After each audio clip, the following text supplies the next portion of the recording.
Jingibala, my name is Evelyn Araluen. I'm coming to you from Wurrung Wurundjeri country of the Kulin Nations and would like to pay my respect to their ongoing custodianship and care for country. I'd like to begin by reading a section from Ordinary Matter by the very talented Laura Elvery. This is from a short story called Frost. 35 years somehow slip by in the way time does. You still love walking where you shouldn't, ploughing into waves. You're older, yes, still doing as you please, still on the fags. You're taking a long walk with one of your friends from way, way back, and she mentions insulin. She natters away at you on this hard-for-your-heart walk along the beach. The word insulin comes from the Latin for island. You gaze out to the water and imagine an island. The waves are too cold for skinny dipping, and you're too tired today to paint them. You get tired easily these days. Insulin. A fact loosens itself from your brain. You remember the bony, regal presence, the towering intellect, the expressive eyes. How you painted her with an insulin model close behind her on the desk, a kind of memento mori. What that woman discovered about insulin took her 35 years. 35. And now computers can do that all in days, probably. With your strong and steady hands, the ones she thought were lovely, you motion for your friend to slow the hell down, thinking that nothing will ever speed up the time it takes to paint a portrait, to sculpt something with your hands. It takes as long as it takes, and it always has, always will.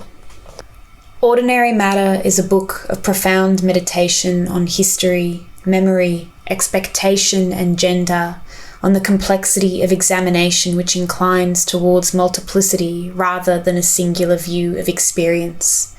History rendered possibility and paratext. It enacts for gender what Edward Said in Culture and Imperialism enacts for colonial suppression of black and brown bodies from the literature of the imperial centre.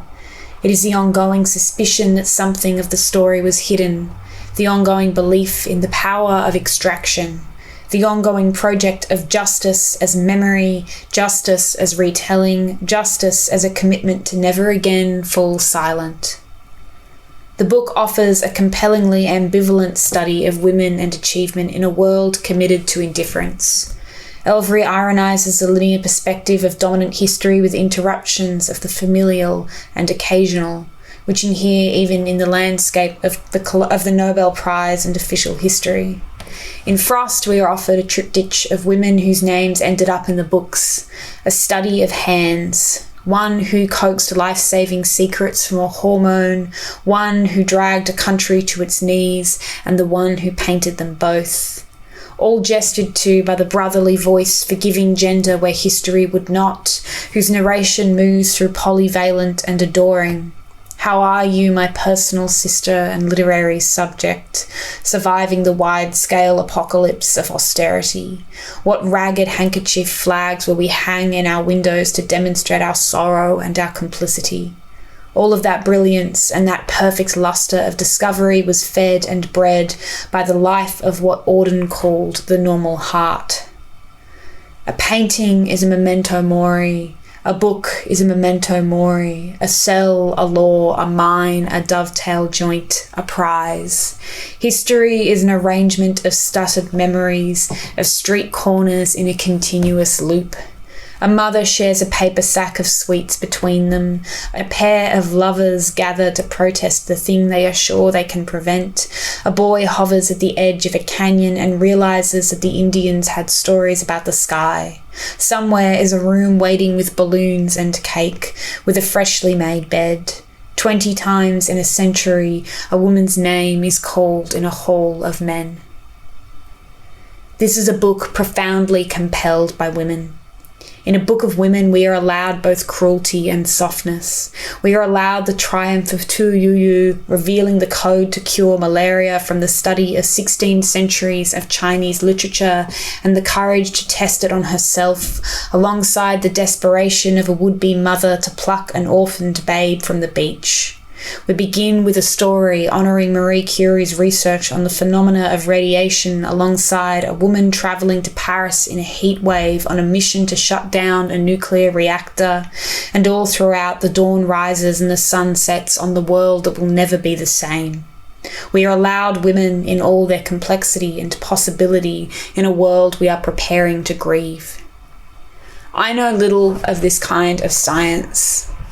I never cared for what it made, and I'm scared of what it has cost us.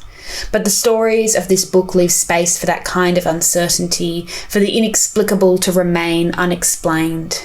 That is the science I love, the science of impossibility imposing itself upon the world we've dared to call real, interrupting our ordinary matters like a whale breaching the shore. I was once fascinated by metaphysics and the science of time.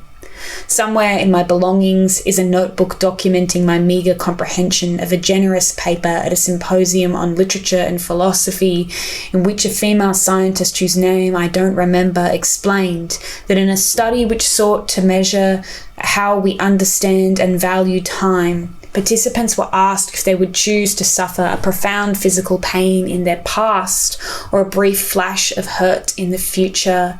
We will always choose to injure the cells we are before now. You might have 10 apples yesterday or 1 tomorrow, and you will always pick the one you can anticipate. We're in love with futurity, with promise, no matter how little it can give us. But we will take everything from the present with greed, no matter what it strips from tomorrow. With that tomorrow uncertain, we must make everything we can of the past, look to it for the codes for how we might survive the promise of a future we chose over the possibility of history. This is a book that knows the world we are losing, that knows the value of remembering things, no matter how little time there is left. Read this book like a memory, like the decision of history.